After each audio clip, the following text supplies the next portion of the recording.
अस्सलाम वालेकुम। Programme night addition में हम आपको खुशामदीद कहते हैं। नाजरीन, हुकूमत गुज़श्ता कुछ महीनों से अवाम को ये खुशखबरियाँ सुना रही थी कि मईशत मुस्तहकम हो चुकी है, 2020 इस्तेहकाम का साल होगा, मुल्क में रोज़गार बढ़ेगा, महंगाई कम होगी और मुल्क तरक्की करेगा। लेकिन ज़मीनी हक़ाइक़ हुकूमत के इन नारों और दावों के बिल्कुल बरक्स नज़र आ रहे हैं। मुल्क में महंगाई के तूफ़ान ने आवाम का जीना दो भर कर दिया है। महंगाई की चक्की में पिसते आवाम हुकूमत की तरफ देख रहे हैं कि क्या यही वो तब्दीली है जिसके इमरान खान बातें किया करते थे। मुल्क में महंगाई की जो शरह है ये गुज़श्ता 10 सालों में सबसे ज़्यादा हो चुकी है। गुज़श्ता सिर्फ अगर एक हफ्ते की बात करें तो उसमें महंगाई में 17.5% इजाफा देखने में आया है।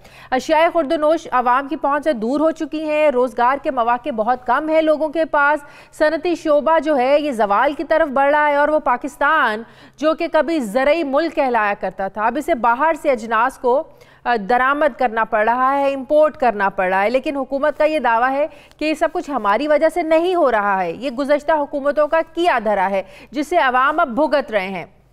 दूसरी तरफ हमने आज देखा कि कौमी असम्बली का इजलास एक बार फिर से अपोजिशन और हुकूमत की आपस में गुत्थम गुत्था और एक दूसरे पर तनकीद के बाद एक मछली मंडी का आज मंजर पेश कर रही थी कौमी असम्बली जो थी, और जिसके बाद ये इजलास कल सुबह तक मुलतवी कर दिया गया। कौमी असम्बली के इजलास में आज वफाकी वजीर बराए तवानाई उमर अयूब की जानिब से साबिक सदर आसिफ अली जरदारी को मिस्टर 10% कहने पर पीपल्स पार्टी के अरकान गुस्से में आ गए। उमर अयूब का उन्होंने घेराव किया, नारेबाजी शुरू की, जिस पर इजलास को मौखर कर दिया गया। सवाल यह है कि हमारे मुंतखब नुमाइंदे अवामी मसाइल का हल निकालने के बजाय इन मसाइल का जो जिम्मेदार है वो एक दूसरे को हर बार ठहराते हैं। आज कल भी ऐसा होता था, आज भी ऐसा ही हो रहा है। पार्लियामेंट में आखिर ये माहौल जो है कब तक चलेगा? कब तक अवामी टैक्स के ऊपर होने वाले जो इजलास हैं, हमारे मुंतखब जो सियासी नुमाइंदे हैं, इनकी लड़ाइयों की नजर होते रहेंगे?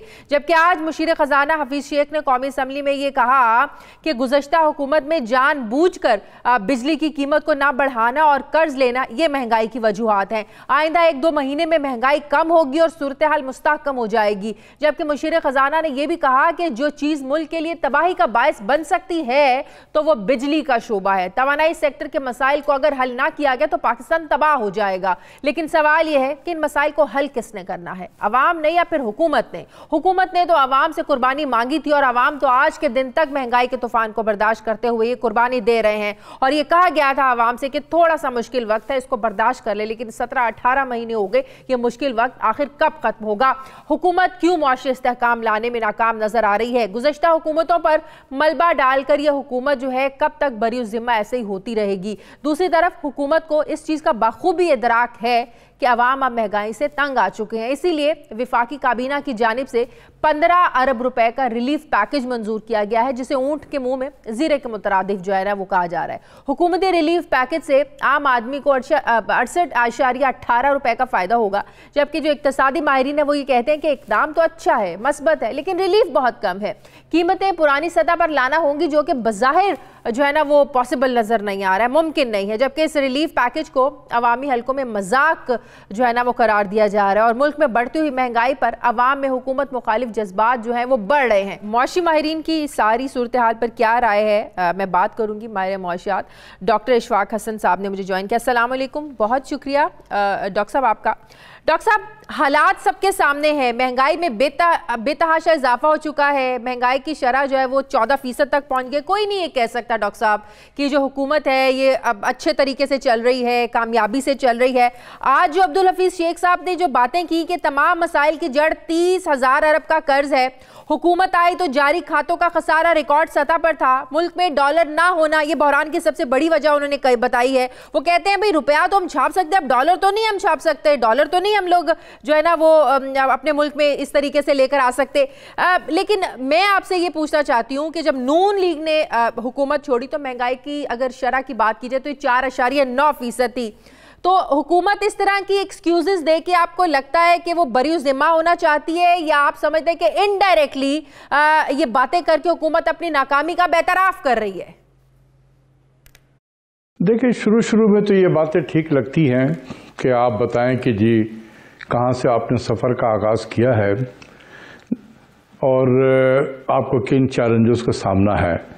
लेकिन ये मुसलसल इसी चीज़ों पे इसरार करते रहने का मतलब ये है कि फिर आप क्या कर रहे हैं। ठीक है, लोग पूछेंगे कि चले हो गया, वो बहुत बुरे लोग थे, बहुत, इसमें कोई दो ओपिनियन नहीं है। मैं बार बार कह चुका हूं कि दो ओपिनियन नहीं है कि इस हुकूमत को माशी सूरत हाल बहुत ही खराब मिली थी। लेकिन अब जो है हम कब तक बैक मिरर पे देख के गाड़ी को चलाते रहेंगे। आगे की तरफ देखें कि तकरीबन अब 17-18 महीने हो गए, 1.5 साल के करीब, तो चीज़ों में कुछ तो ठहराव आना चाहिए था, लेकिन ठहराव के बजाय और ज़्यादा हलचल सी मच गई है। और हम इसी प्रोग्राम के ज़रिए से, आपके प्रोग्राम के ज़रिए से, दूसरे चैनल से भी प्राइम मिनिस्टर को बताते रहे कि सर आपकी टीम आपको मिसगाइड कर रही है, पूरी इंफॉर्मेशन नहीं देती है, वो सिर्फ सिलेक्टिव इंफॉर्मेशन देती है जिससे प्राइम मिनिस्टर खुश हो जाए।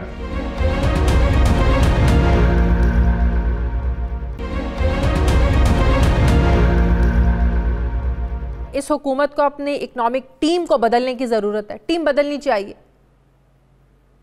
देखिए, इस पे मैं कोई कमेंट्स नहीं करूंगा कि टीम बदलना चाहिए या नहीं बदलना चाहिए। प्राइम मिनिस्टर बेहतर समझते हैं।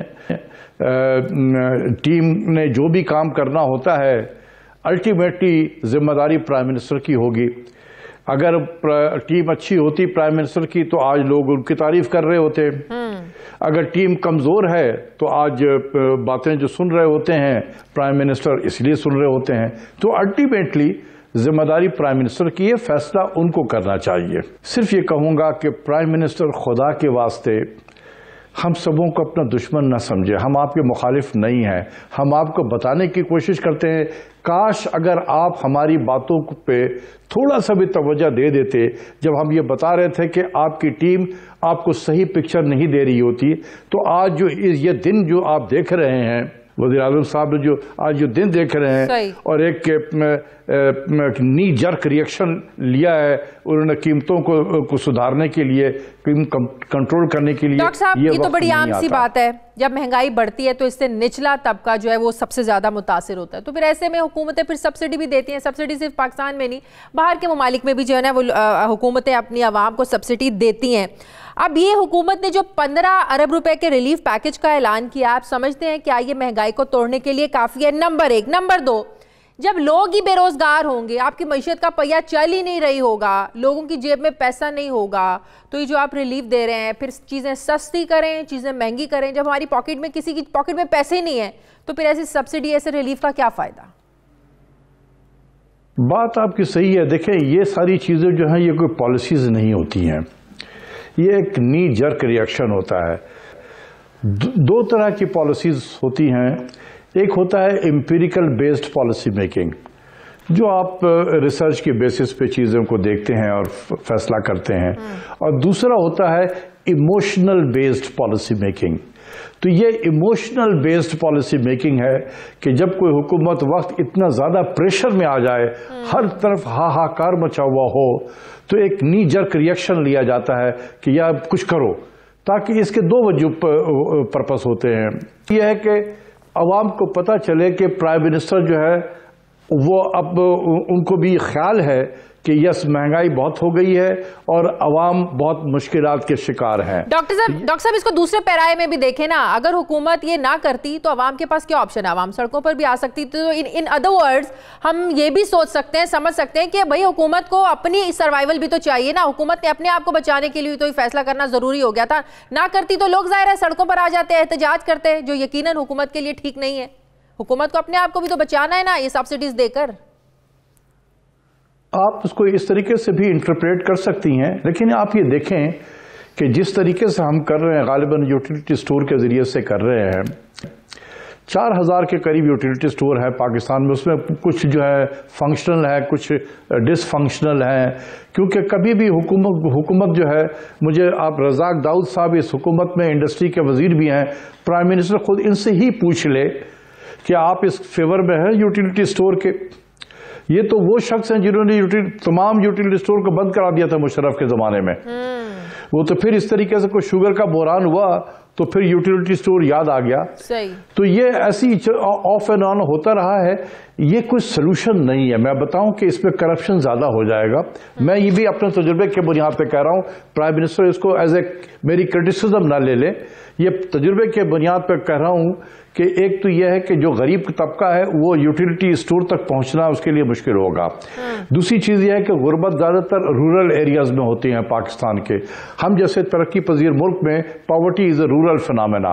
कितने रूरल एरियाज में यूटिलिटी स्टोर हैं? वो तो सारे अर्बन बेस्ड हैं। बिल्कुल। और वो ऐसे इलाकों में है जो आम गरीब के लिए वो बेचारा कहां से टैक्सी करके ट्रांसपोर्ट लेकर जाएगा, वहां पर यूटिलिटी स्टोर में सेगा, फिर टैक्सी करेगा, फिर लेकर आएगा अपने घर पे। बहुत मुश्किलात होती हैं इस तरीके से। डॉक्टर साहब, एक और चीज, जो चाइना के साथ MOU साइन हुआ है कि अब पाकिस्तान और चाइना जब वो डॉलर पर इन्हिसार नहीं करेंगे और दोनों ममालिक के दरमियान जो ट्रेड होगी वो डॉलर की बजाय चीनी करेंसी में होगी, ये कितना अहम फैसला है? ये नहीं, ये तो बहुत अच्छा फैसला है और ये तो बहुत पहले से हो चुका है। पहले जिसको हम कहते हैं ना करेंसी स्वैप अरेंजमेंट। अब मेरा ख्याल है पहले $1.5 बिलियन का था कि $1.5 बिलियन तक के ट्रेड जो है वो हम लोकल करेंसी में करेंगे, लेकिन उसको बढ़ा के अब $3 बिलियन कर दिया गया था। अगर चाइना के साथ जितनी भी अगर हमारे ट्रेड हैं अगर वो लोकल करेंसी में हो जाए तो बहुत अच्छी चीज़ है। चाइना अब तक कोई 35 से 36 मुल्कों के साथ ये एग्रीमेंट कर चुका है जिसके हैं कि currency swap arrangement. 30% of China trade जो है गालिबन वो लोकल करेंसी में हो रही है। सही। तो ये है कि ये डॉलर पे इसके डॉक्टर साहब, आखिरी सवाल मेरा आपसे। डॉक्टर साहब, आसान लफ्जों में इस हुकूमत को आप कोई तजवीज़ दे सके, कोई नुस्खा है आपके पास जो आप इस हुकूमत को देना चाहें कि महंगाई पर फौरी कंट्रोल कैसे किया जा सकता है, क्या इकदाम करके? बिल्कुल, आपने बहुत अच्छा सवाल किया है आपने। देखें, एक economic coordination committee of the cabinet होती है जिसको हम ECC कहते हैं। उसमें सबसे पहला एजेंडा आइटम हुआ करता था कि स्टॉक पोजीशन को रिव्यू करते थे, खाने पीने की चीज़ों की, यानी कि पेट्रोलियम प्रोडक्ट के भी कि कितने दिन का ये माल हमारे पास मौजूद है, कितने दिन का तेल की सप्लाई हमारे पास मौजूद है, कितने शिप जो हैं वो समुंदर में हैं, कब पहुंचेंगे। इसी तरीके से गंदम की क्या पोजीशन है, चीनी की क्या पोजीशन है, दालों की क्या पोजीशन है, कितना डिमांड है, कितनी सप्लाई हो रही है। ये एक नेशनल लॉजिस्टिक सेल के जो अफसरान होते थे वो स्टॉक पोजीशन हमें बताया करते थे ECC में। दूसरा, पाकिस्तान ब्यूरो ऑफ स्टैटिस्टिक्स वो प्राइस सिचुएशन को रिव्यू करता था कि इन सब चीजों की कीमतें कहां पर हैं, क्या हैं, उसकी रीजनल कंपैरिजन भी किया करता था। तो उससे होता था कि हमें हर लम्हे हर हफ्ते हमें पता चल जाता था कि इस मुल्क में स्टॉक पोजीशन क्या है। आप यकीन करें कि जब से ये हाफिज शेख साहब वगैरह आए हैं ये सब खत्म कर दिया गया। इसी में कोई बहुत शुक्रिया माहिर मौशियात, बहुत शुक्रिया। डॉक्टर इशफाक हसन साहब मेरे साथ थे। नाज़रीन, मुझे प्रोग्राम में एक ब्रेक लेनी है, वापस आते हैं एक छोटे से वक्फे के बाद।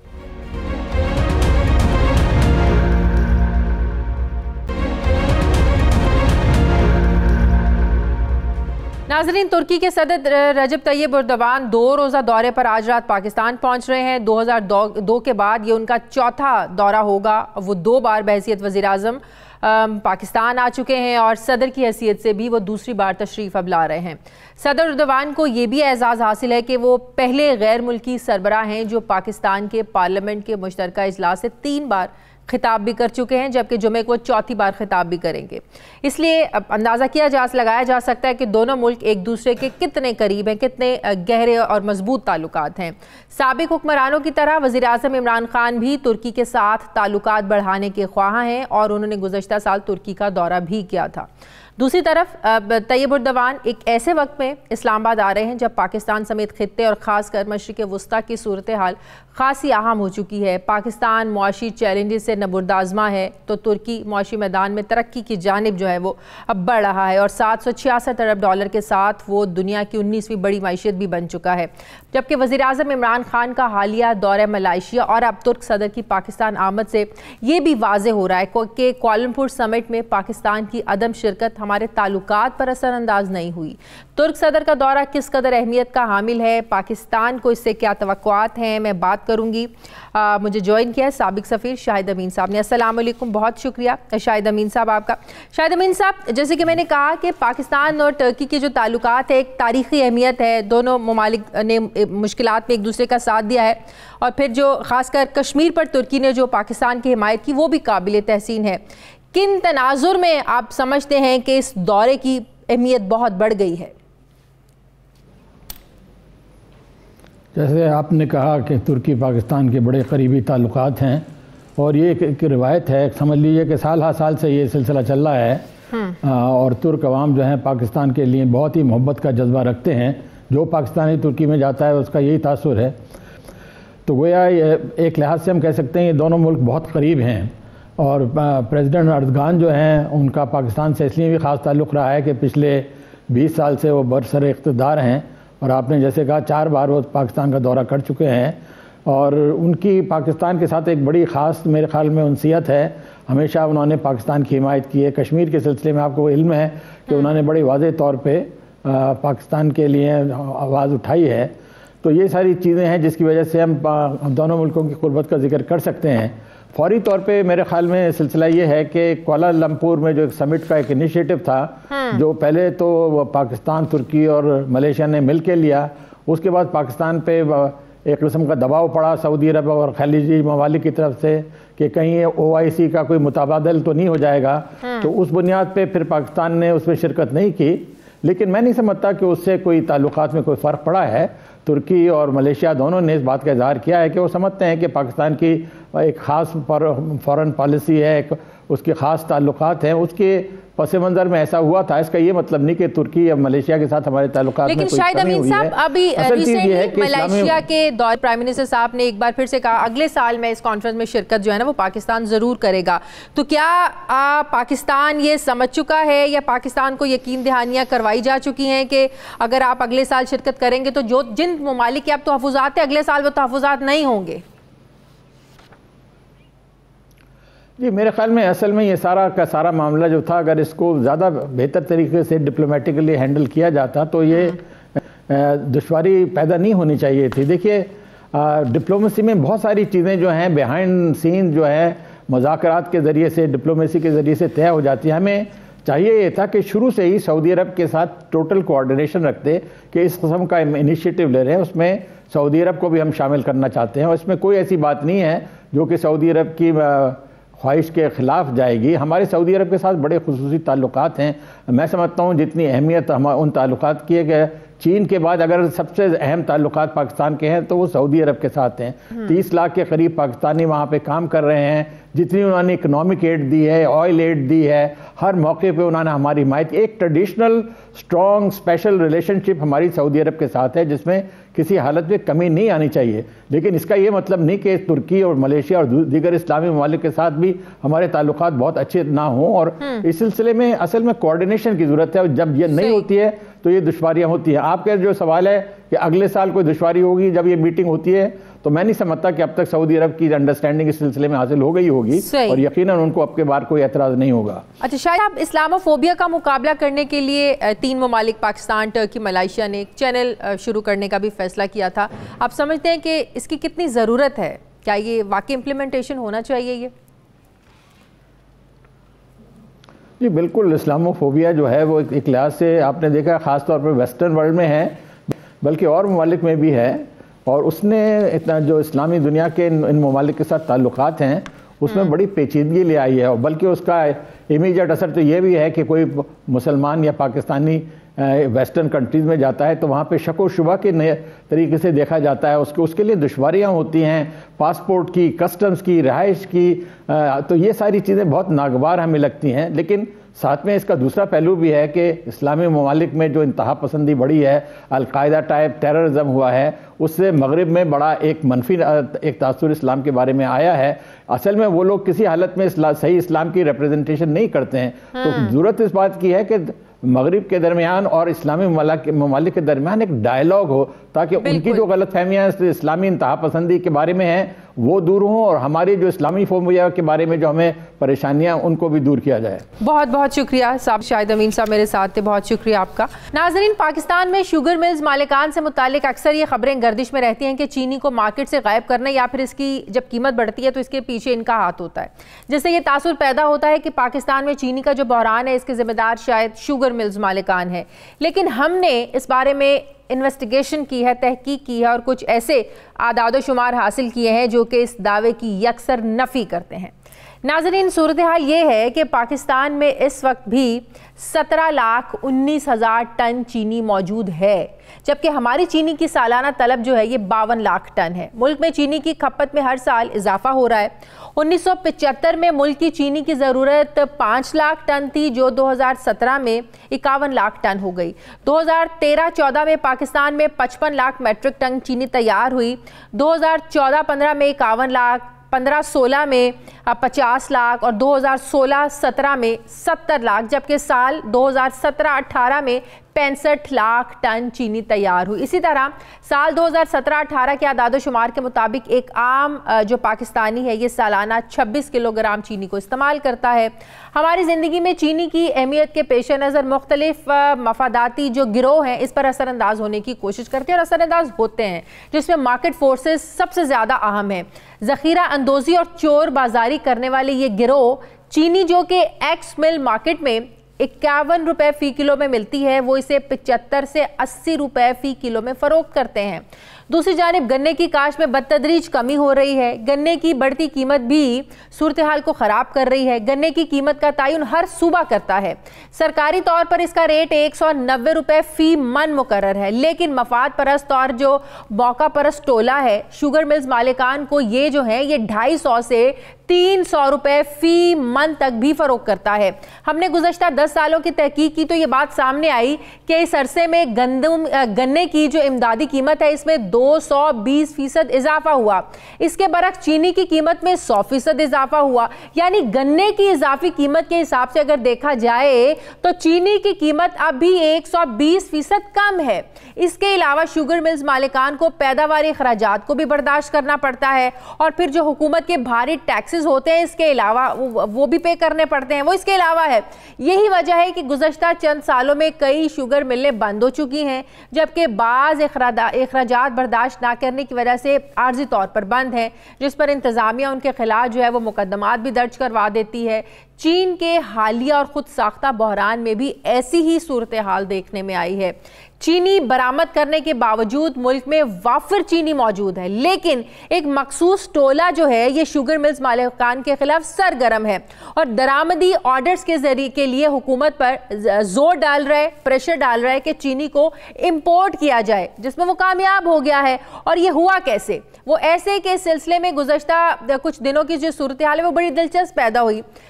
जब अब्दुल हफीज़ शेख साहब के इस सरबराही में ECC का जो इजलास हुआ जिसमें चीनी की बरामद पर पाबंदी लगाई गई, लेकिन चीनी को दरामद करने का जो फैसला था इसको फिलहाल के लिए मौखर किया गया और फिर एक रोज़ के बाद ही यानी कल मंगल को वफाकी काबीना का इजलास हुआ जिसमें हुकूमत ने चीनी की दरामद पर इंपोर्ट पर जो पाबंदी लगाई थी इस पाबंदी को खामोशी से ख़त्म कर दिया और उसकी मंतक ये पेश की कि चीनी की कीमत को मुस्तहकम रखने के लिए पाबंदी को ख़त्म किया गया है। हालांकि बड़ी आम सी बात है कि जब अगर कोई चीज़ मुल्क में पहले ही वाफिर मिकदार में मौजूद है फिर इसको इंपोर्ट करने की, दरामद करने की आखिर ज़रूरत क्या है, जबकि ज़ीरो ड्यूटी पर इंपोर्ट करने पर भी इस चीनी की फ़ी किलो कीमत 85 रुपए होगी, जो मौजूदा कीमत से भी 5 से 10 रुपए ज़्यादा है। और जब यह परचून में फ़रोख्त होगी तो कीमत कहाँ से कहाँ पहुँच जाएगी, इसका अंदाज़ा लगा लीजिए। जबकि शुगर मिल्स मालिकान भी यही मुतालिबा जो है वो दोहरा रहे हैं कि हुकूमत चीनी की कीमत बढ़ाने वाले असल जो माफिया है इसको एक्सपोज करे, बेनकाब करे, ताकि आवाम को सस्ती और म्यारी चीनी की जो फराहमी है यकीनी बनाई जा सके। दूसरी तरफ हकीकत यह भी है कि शुगर मिल्स मालिकान के खिलाफ होने वाले प्रोपेगेंडे की असल जो जिम्मेदार है ये नून लीग की हुकूमत है, क्योंकि शुगर मिल्स मालिकान ने 2017 और 18 में ही हुकूमत को यह बताना शुरू कर दिया था, कहना शुरू कर दिया था कि हुकूमत गन्ने की काश्त कम होने का नोटिस ले, वरना वरना 2020 में चीनी का मसला उठ जाएगा, पैदा हो जाएगा। उस वक्त की हुकूमत ने उसका नोटिस नहीं लिया था और आज हम सब देख रहे हैं कि चीनी का जो बहरान है ये किस तरह से जो है ना वो जन्म ले रहा है, किस तरीके से ये बहरान अवाम को बर्दाश्त करना पड़ रहा है। इसकी मजीद डिटेल पर मैं बात करूंगी। नायब सदर शुगर मिल्स एसोसिएशन ने मुझे प्रोग्राम में ज्वाइन किया, सिकंदर खान साहब ने। अस्सलाम वालेकुम, बहुत बहुत शुक्रिया सिकंदर खान साहब। सिकंदर खान साहब, सबसे पहले तो जरा ये बता दें वालेकुम सलाम, इस साल हमारे मुल्क में चीनी तैयार कितनी हुई है, ये जो इनको इंपोर्ट करने की जरूरत पड़ गई है? देखिए सबसे पहले मैं कहूंगा कि बहरान था नहीं, बहरान क्रिएट किया जा रहा है। इस वक्त तो मुल्क के अंदर चीनी की पैदावार चल रही है, ये मार्च के आखिर तक ये चलेगा, मार्च के फर्स्ट वीक तक चलेगा। इस वक्त जैसे आपने पहले कहा हमारे पास वाफिर मिकदार के अंदर चीनी मौजूद है। ना ये टीवी के ऊपर इस तरह की गुफ्तगू की जाती जिसमें बाद तज्जियाकार आकर अपनी तरफ से ऐसी ऐसी फिगर्स देते हैं कि चीनी 50 रुपए की थी, ये 80 रुपए की होगी। लेकिन ये कोई नहीं देखता है कि हमारे किसान भाई जो पिछले कई सालों से सफर कर रहे थे उनको हुकूमत की इमदादी कीमत भी नहीं मिल रही थी, जिसकी वजह से गन्ने की काश्त में कमी आती जा रही है। आप देखें पिछले 2 साल पहले इन्हीं किसान भाइयों को 120 रुपया मिलता था गन्ने का, जो इस साल 250, 260, बाद एरिया में ये 300 तक गया है। जब ये चीनी की कीमत इस तरह से गन्ने की कीमत में इजाफा हुआ है तो हमारे किसान भाइयों में खुशहाली आई है। और चीनी की कीमत में इजाफा जो हुआ है उसके बहुत सारी वजूहात है। इसको हमें हर पास के पस मंजर में भी देखना चाहिए, हमें आसपास के मुल्कों को भी देखना चाहिए। इस वक्त पाकिस्तान के अंदर हमारे एरिया के अंदर सबसे सस्ती चीनी है, उसके बावजूद प्रोपेगेंडा जब किया जाता है कि चीनी का बहरान हो गया है तो मार्केट में पैनिक क्रिएट होता है। तो कहीं उसकी वजह से लोग कहीं स्टोर्स के बाहर लाइनें नहीं देखी, कहीं लोगों को शिकायत करते नहीं सुना कि हमें चीनी नहीं मिल रही है। नहीं तो लोग तो बेचारे मजबूरी में महंगी भी लेने पे मजबूर हो जाते हैं ना, ज़ाहिर है घर का गुजारा करना है, आम ज़रूरी बुनियादी घर की ये चीज़ें हैं। तो कहीं भी कोई ऐसी चीज़ नज़र नहीं आई मार्केट में। ज़ाहिर है मार्केट में सब जाते हैं, पता तो चल ही जाता है, तो साफ पता चल रहा है कि एक प्रोपेगेंडा है, ये बहरान पैदा करने की एक कोशिश है, प्रोपेगेंडा है सिर्फ। ये मीडिया पे, ये बहरान मीडिया पे है। ये एक वो कहते हैं ना, ये इसकी वजह से मार्केट के अंदर डिस्ट्रॉशन हुई है। चीनी की पैदावार में जरूर कमी हुई है, लेकिन हमारे जो कैरी ओवर स्टॉक्स है और इस साल की जो प्रोडक्शन होगी, जो हमारी चीनी की तलब है उसको वो जरूर पूरे करेगी। हाँ, ये एक शिकायत हम करेंगे पख्तूनख्वा गवर्नमेंट से, जहां पे मिल्स पेशावर वैली के अंदर 1,20,000 टन चीनी बनाते थे, उन्होंने गुड़ की स्मगलिंग की इजाजत दी। गुड़ जो 125 गरीब आदमी का खाना होता था वो 125 रुपए का है, वो अफगानिस्तान स्मगल हो रहा है। उस स्मगलिंग के वजह से पेशावर वैली में 1,20,000 टन चीनी नहीं बनेगी। उसकी वजह से जो आपका मौजूदा जो 20% फसल में कमी हुई उसके ऊपर ये असरअंदाज होगा, और इसी असरअंदाज होने में वेस्टेड एलिमेंट्स हर जगह होती है। आप जिस तरह से आप देखिए पिछले दिनों आप देख रहे हैं जो छापे मारे जा रहे हैं, डीलर्स को गिरफ्तार किया जा रहा है, इससे बहरान और जब सरकारी तौर पर की कीमत जो है वो 190 रुपए फी मन मुकर्रर है, तो ये शुगर मिल्स मालिकान को जब ये 250 से 300 रुपए तक ये फरोख्त होती है तो फिर इसके खिलाफ कार्रवाई क्यों नहीं होती? ये खोज लगाने की कोशिश क्यों नहीं की जाती कि किसको ये फायदा पहुंचाया जा रहा है? देखिए, मार्केट में डिमांड एंड सप्लाई प्राइसेस को डिटरमाइन करता है। इस वक्त गन्ने की फसल में 20% कमी है तो लामहला गन्ने की कीमत ज्यादा होगी, और इसमें कोई मज़ायका नहीं है। किसान भाइयों को जब पैसा ज्यादा मिलेगा तो आइंदा आने वाले सालों में ज्यादा चीनी गन्ने की फसल काश्त की जाएगी, ज्यादा चीनी बनेगी, और हुकूमत को चाहिए हमारे साथ बैठ के एक लॉन्ग टर्म पॉलिसी बनाए। ये एक इंडस्ट्री है जो पिछले सालों में अरबों डॉलर्स की एक्सपोर्ट करती थी, और इसमें पोटेंशियल है, अगर इसको सही तरह से हैंडल किया जाए तो मुल्क में चीनी की कीमत कम भी हो सकती है, और आप 3 अरब dollar sugar export, ethanol export से कमा सकती है। लेकिन पॉलिसी का फुकदान है। जैसे हमने कहा कि हमने शुरू सीजन में, मैं पख्तूनख्वा का चेयरमैन हूँ, मैं शुरू से हम चीफ मिनिस्टर साहब से हमने इस्तदा की, हमने दरखास्तें की कि खुदा के लिए हमारे पे पर केजी 12 रुपए सेल टैक्स है, दूसरे टैक्सेस मिला के 14 रुपए टैक्स है। हम नहीं चाहते कि गुड़ ना बने, गुड़ भी जरूर बने। गुड़ 125 रुपए का बिक रहा है, मीडिया इसके ऊपर तो कुछ नहीं कह रही है। चीनी 80 रुपए पे गई है एक्सपेक्ट रिटेल के ऊपर, हंगामा है। तो सिकंदर साहब, जब शॉर्टेज नहीं है, चीनी मिल रही है, स्टॉक में भी पड़ी हुई है, आपकी जितनी जरूरत है आप वो पूरी कर रही है, आपके पास जो स्टॉक है, तो फिर इंपोर्ट करने की क्या जरूरत है? पहले आपने पाबंदी लगा दी, आपने ईसीसी में फैसला किया कि हम इंपोर्ट पर जो है ना वो पाबंदी जो है ना लगाते हैं, बाद में काबीना का इजलास होता है, इस पाबंदी को हटा लेते हैं। इसके पीछे क्या वजह है? आज से 1 माह पहले शुगर एडवाइजरी बोर्ड को हमने शुगर एसोसिएशन ने सजेस्ट किया था कि रॉ शुगर इंपोर्ट करें। रॉ शुगर इंपोर्ट करके हमारे पास उसको रिफाइन कराए। अगर चीनी की प्रोडक्शन हमारे मुल्क के हिसाब से बराबर है तो ये मुल्क में खपत हो जाएगी, अगर ज्यादा है तो हमने चाइना के साथ इसको एक्सपोर्ट कर देंगे। लेकिन वो उस बात को नहीं माना गया, और ये भी नहीं माना गया ना गुड़ की स्मगलिंग पे ऊपर चीजें नहीं कहेगी। तो उसकी वजह से जो एक तासुर पैदा हुआ कि मुल्क में शायद बहुत शॉर्टेज होगी, जबकि शॉर्टेज नहीं है, और जो जिसकी वजह से प्राइसेस बढ़ती चले गई। और जो हुकूमत इकदाम कर रही है, डीलर्स को गिरफ्तार कर रही है, इससे सिचुएशन और खराब होगी, इससे ठीक है। बहुत बहुत शुक्रिया, बहुत शुक्रिया सिकंदर खान साहब, नायब सदर शुगर मिल्स एसोसिएशन हमारे साथ है। बहुत शुक्रिया आपका। मुझे प्रोग्राम में एक ब्रेक लेनी है, वापस आते हैं एक वक्फे के बाद।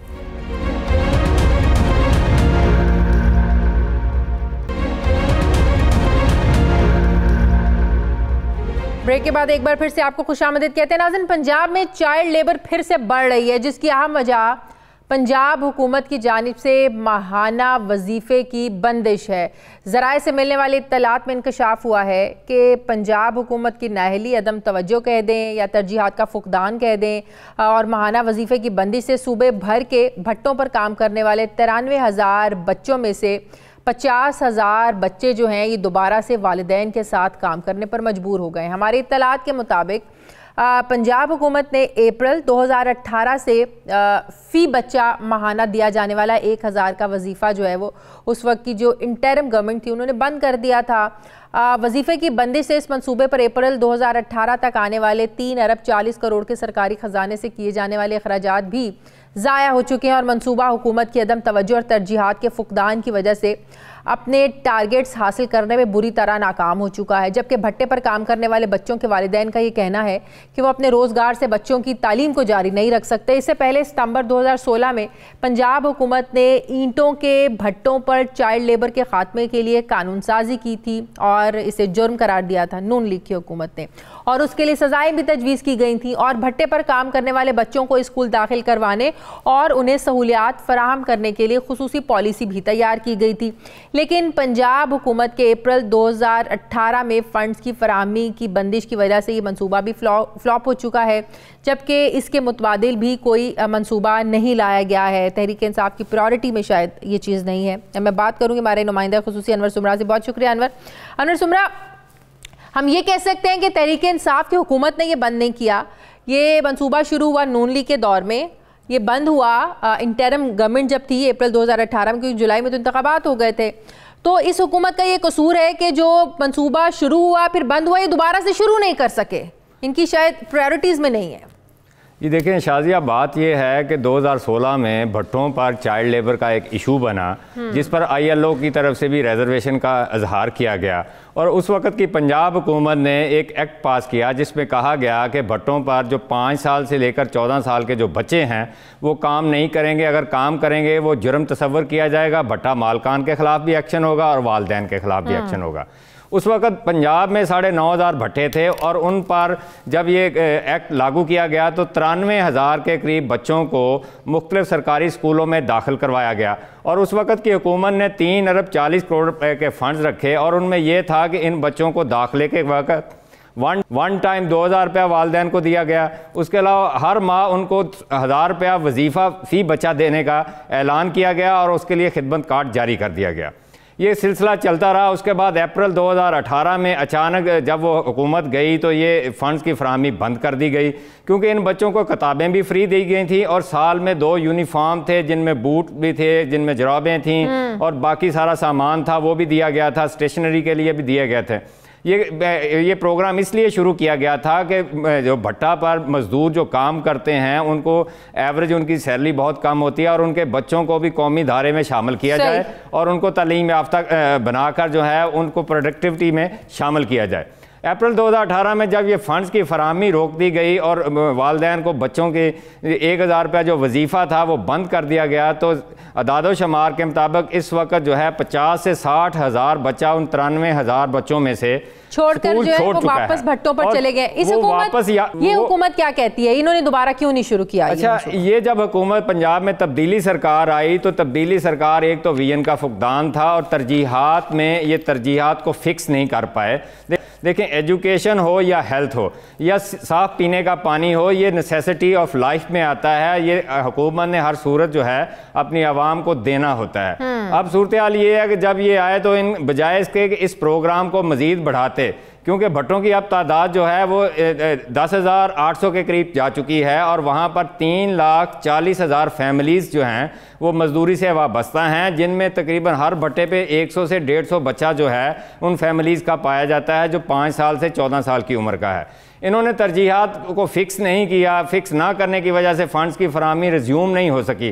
ज़राए का ये भी कहना है कि वज़ीर आला पंजाब सरदार उस्मान बुज़दार इस इशू पर अभी तक कोई ब्रीफिंग नहीं ले सके, ना ब्यूरोक्रेसी ने ब्रीफिंग दी है। देखिए, आपने एक इन्वेस्टमेंट की है 3 अरब 40। चाइल्ड लेबर एक्ट भी तो के मुताबिक तो फिर कार्रवाई तो होनी चाहिए। जी बिल्कुल, एक्ट मौजूद है, एक्ट में सज़ाएं भी लिखी गई हैं, जुर्माना भी लिखा गया। लेकिन मैंने भट्टों पे जब विज़िट किया तो मैंने उनसे पूछा वालदैन से, उन्होंने कहा जी हमारी पहले ही तनख्वाहें बहुत कम हैं, हमारी आमदन कम है, हम बच्चों को कैरी नहीं करवा सकते स्कूल्स में। हमने बच्चों को हटा लिया है और बच्चों को या तो अपने साथ लगा लिया या मुख्तलिफ घरों में हमने उनको मुलाजमत दिलवा दी है। चाइल्ड अब्यूज़ हो रही है, चाइल्ड लेबर भी हो रही है। दूसरा उनका ये भी कहना था कि हुकूमत ने उस वक्त एक्ट के तहत इंस्पेक्टर तैनात किए थे जो भट्टों पर आके उस वक्त नून लीग के दौर में जो है वो हफ्ते 2 हफ्ते बाद जो है सडन विजिट करते थे। अगर कहीं पे चाइल्ड अब्यूज़ या चाइल्ड लेबर पाई जाती थी तो उसको साथ देने। अच्छा, आखिरी सवाल का जवाब दे दें। गुज़श्ता हुकूमत ने तो इस मंसूबे के लिए अरब 40 करोड़ के फंड्स रखे थे। अब लाजमी बात है कि बच्चे तो अब स्कूल नहीं जा रहे हैं, जिस तरह कि आपने भी बताया कि बच्चे तो वापस भट्टों पर जाना शुरू हो गए, तो सब पैसे जो रखे थे खर्च वो ज़ाया हो गए सब कुछ, फिर बच्चे तो जा ही नहीं रहे। देखें, जब मंसूबा कोई भी कंसीव होता है तो उसके टारगेट्स फिक्स किए जाते हैं, उस टारगेट्स के हवाले से फंड्स रखे जाते हैं। अब फंड्स तो इस मंसूबे पे लग गए हैं, लेकिन अब इसको कंटिन्यू ना करने की वजह से वो जो टारगेट हैं, जो भट्टों के मजदूरों के जो बच्चे थे जिनको तालीम याफ्ता करना था, वो तो ना हो सके। जब वो ना हो सके तो आप अंदाज़ा लगा लें कि वो बच्चे दोबारा शिफ्ट हो गए और जो पैसे उस मंसूबे पर लगे वो तो ज़ाया हो गए। ठीक है, बहुत बहुत शुक्रिया, बहुत बहुत शुक्रिया। नाज़रीन, हमारे आज के प्रोग्राम का एडिटोरियल। नाज़रीन, वफाकी काबीना ने हज पॉलिसी 2020 की मंजूरी दे दी है। इस साल 1,79,210 खुशकिस्मत पाकिस्तानी हज की सादत हासिल करेंगे। गुज़श्ता साल सऊदी अरब ने 5,000 आज़मीन की इजाफी इजाज़त दी थी, जिसके तहत 1,84,210 पाकिस्तानियों ने हज किया था। हर साल की तरह इस साल भी हज का कोटा रखा गया है जो कि 40 और 60 की शरह से है, लेकिन दूसरी तरफ हुकूमत ने हज मज़ीद महंगा कर दिया है। गुज़श्ता साल शुमाली रीजन के लिए हज अखराजात 4,37,000 रुपये थे, जो इस साल 4,90,000 रुपये कर दिए गए हैं। यानी शुमाली रीजन के लिए हज के अखराजात में 53,000 रुपये का इजाफा किया गया है। जनूबी रीजन की बात करें तो इस साल यहाँ से जाने वाले अफराद को 4,80,000 रुपये अदा करना पड़ेंगे। हालांकि 2019 में यहाँ से जाने वाले अफराद के लिए अखराजात जो थे वो 4,26,000 रुपये थे। इसी तरह अब इस रीजन से जाने वालों को 54,000 रुपये ज़्यादा देने पड़ेंगे। हुकूमत की तरफ से ये तवज्जो जो है ना वो करवाई गई है कि किरायों में इजाफे और पाकिस्तानी करेंसी की गिरती कदर की वजह से ये रकम तय की गई है, जबकि आज सेनेट की कमेटी बराए मजहबी और अक़लियती अमूर में किरायों में इजाफे पर बरहमी का इजहार किया गया कि क्या PIA अपने सारे खसारे हज के दिनों में ही पूरे करेगा।